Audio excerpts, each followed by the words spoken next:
Randy ke Jaernet ungkap awal selingkuh dengan Syahnas meski sayang Lady Nayoan.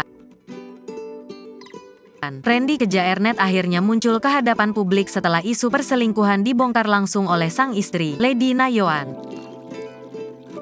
Randy muncul dalam podcast milik Denny Sumargo dan membenarkan dugaan perselingkuhan yang sempat diungkap oleh Lady Nayoan. Aktor satu ini juga membongkar alasan dirinya berpaling dari sang istri yang sudah setia menemaninya. Pada awalnya, Randy mengaku bahwa dirinya menjadikan Syahnas Sadika sebagai teman curhat saat ada masalah. Ya, jadi gimana ya, lo lagi masa kelam yang tahu cuma lo, ketemu sama orang yang akhirnya nyambung. Permasalahan yang ada di kepala gue sudah cukup lama lah, jadi kebayanglah reliefnya kayak apa, kata Randy dikutip dari YouTube curhat Bang Denny Sumargo.